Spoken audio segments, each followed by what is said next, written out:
Hi, I'm Rapoport. Thanks for watching my temporary journey into full-scale yuppiehood. My ride for this journey is the 328, BMW's first step in a total overhaul of their 3 Series lineup. They typically like to stagger their model introductions with the sedans bowing first, so this 328 sedan is being sold alongside the old version of the coupe, convertible, and sedan.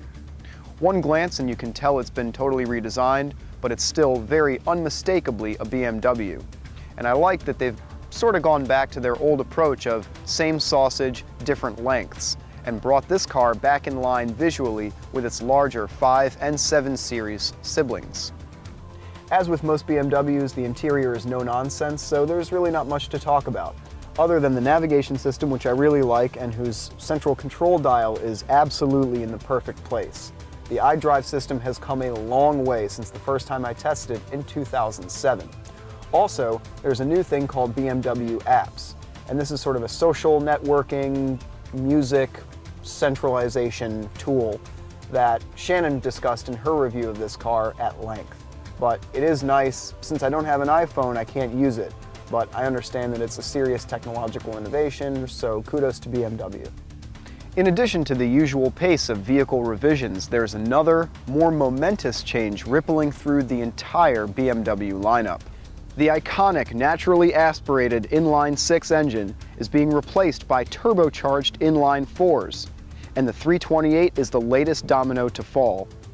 It has an all-new direct-injected engine made entirely of aluminum, sporting a twin-scroll turbo design along with variable camshaft timing and variable valve control. It's lighter and more compact than the outgoing 6, as well as more fuel efficient, in part due to a start-stop system. But for those enthusiasts who don't necessarily buy a BMW for good gas mileage, like me, I can see how this switch could be distressing, because there's really nothing like the perfectly balanced mechanical hum of a straight 6 engine at full blast. But as I found out recently, courtesy of a 208 horsepower Mini and the 1 Series M, BMW might be the best in the business at overcoming the traditional hurdles of turbocharging, which are that it tends to dull the engine's response and mute a lot of the sound. That's clearly not the case with this car, which makes peak power at 5,000 RPM before revving all the way to a 7,000 RPM redline. I'm really glad that BMW sent me a 6-speed manual so I could really explore this new and surprisingly flexible turbo power band.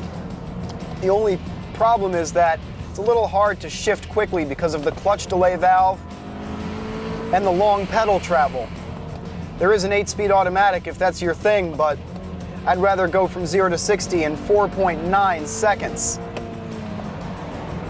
So I have a small confession/disclaimer to make. Like many in the automotive journalism business, I really like BMWs. They focus on the driver like few other cars out there, and I do recognize that I've been spoiled by the best of the best. An 88 M3, a 91 M5, the current M3 with 414 horsepower, and the current 1 Series M. All of those cars are right up my alley. They're fast, loud, and razor sharp. So I knew that I had to temper my expectations for a bread and butter 3 Series here. And this is actually the softest 3 Series that you can buy. BMW have made a slight change to how they market the car.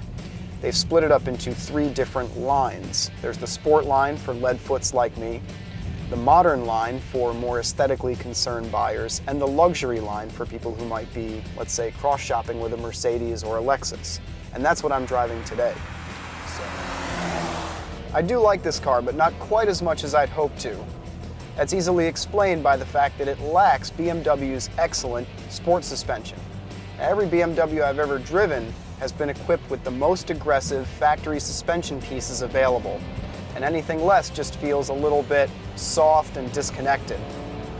So if I were buying this car, I really would need the sport line option to get the kind of experience that I want out of it.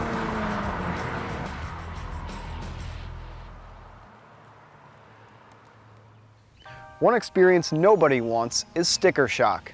And unfortunately, if you order a 328 equipped the way my test car is, that's what you'll get.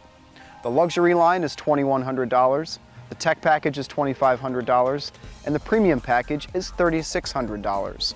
And then there's the xenon lights, the premium sound, and all kinds of other stuff that inflate the total by about $16,000 for an as-tested price of $50,545. Now clearly that's more than I want to spend, but the lucky thing for me is BMW's option structure makes it easy to pick only the features that you want.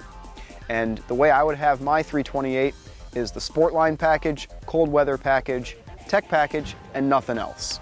I'm Rapoport. Thanks for watching this episode of RoadflyTV. I'll see you next time. We are wrong. Oh, really? Yeah. Okay, sorry. No, that's fine. I gotta just give me like 10 seconds. At first glance, it's unmistakably a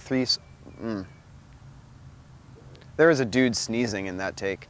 Thanks for watching my temporary journey. The plane? No. You want to try again? Yeah, let's do one more. Okay. And with its larger 5 and C. Oh man.